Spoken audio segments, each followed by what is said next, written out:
Gonna rain or not? Just about to show you guys how random are the places I put this camera in. Now it's on a bush. It's just literally on a freaking bush. Alright guys. What's up guys? Today I'm going to talk about a topic that I've been wanting to talk about for a while now, but I never got to it because I have so much to say. The topic is depression, and I consider myself somebody who has gotten in and out of it a lot, hence why I'm here finally. But instead of going in circles, which will happen if I try to give you guys all of this, I will promise that there will be a lot of topics, a lot of videos with this topic in the future. But for now, I'm going to take this backwards, meaning that today I'm just going to give you my end result, and this is what I do to get out of depression. So here it is, guys.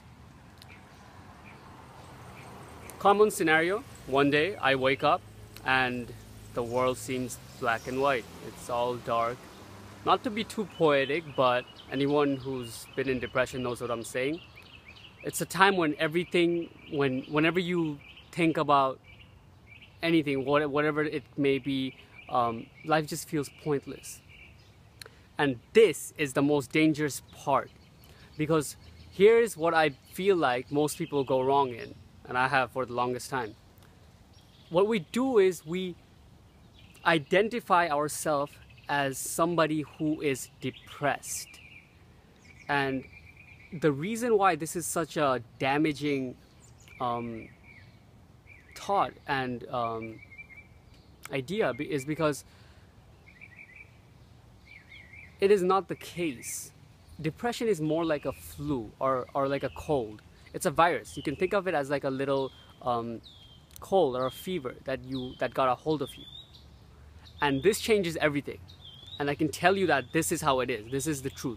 So first and foremost, you have to learn to not identify yourself by the idea that you are depressed. And I blame society I blame society for this, because what they do is, what we think is, I am depressed, but it should be more like depression is happening to me. Okay? So that's my background. Now once that's over, back to the scenario. Everything's sad, whatnot. The first thing you do now is basically stop thinking. If you've been watching my videos for a while, you would be able to guess that I would say this, because when you are depressed, what you do is, in my experience, is I question everything. I think about why I'm here, okay? And this is why it is the most dangerous part in the beginning, is because when you are in depression, everything you think about seems pointless. So for example, I would wake up, okay, I'm depressed. I look at what I have in my to-do list, what I have to do for the day, and everything seems pointless. I feel like, I start questioning things like, am I like a little dog doing all these things for no reason? Where is it even pointing to? And this is the scariest part. Even when I think about the best things in life, the things that I'm striving to work towards and finally want to achieve, even visualizing those bow down to this sickening entity called depression, okay? So that's why, first of all, everything, just put it down and stop thinking.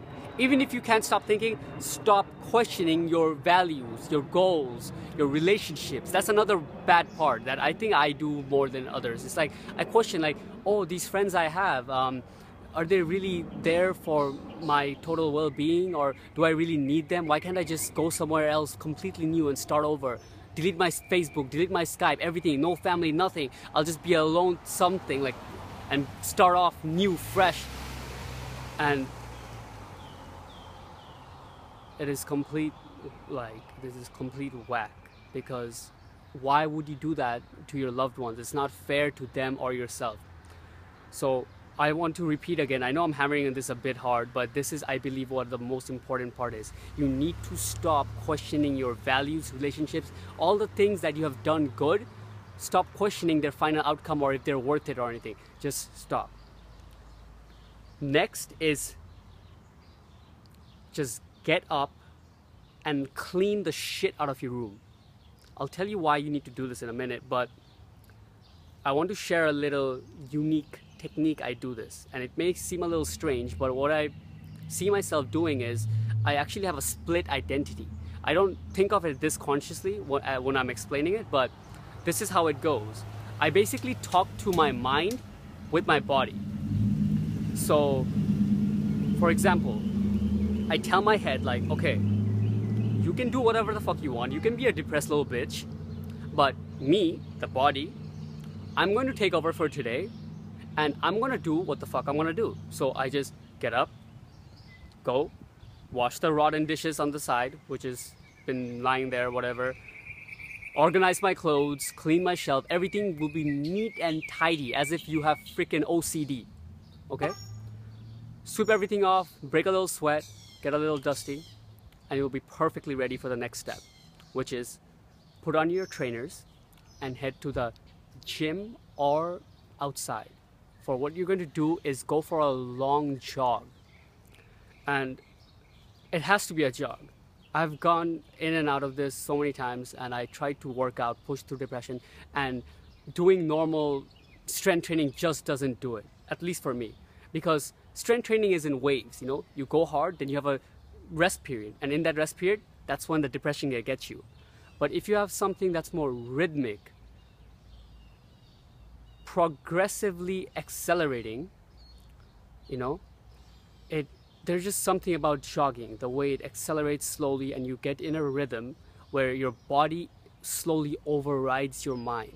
And you do this, I would prefer outside, and you go just choose a direction and start running, okay? Walking fast first, jogging for the longest time, at least 20 minutes, and then start speeding up. And the very end, it'll be a complete sprint. After this sprint, you will keep going until you literally can't go anymore and you slow down and fuck everybody else. Like, by this time you should be in a pretty far neighborhood than you normally go to. Just, you have nothing to like even think about. Like, fuck everything else, just completely do the sprint and then slow down and stop. You will know you did this correctly if you feel really light. After you come to a stop, you feel really light, tired, you'll be puffing, and then you'll start walking back. This walk back is when this becomes worth it. This is the time that it breaks or makes you. This walk back should be very light. You'll feel kind of lightheaded and body will feel very floaty in a way. And most people would call this runner's high. But yeah, that's exactly what it should be.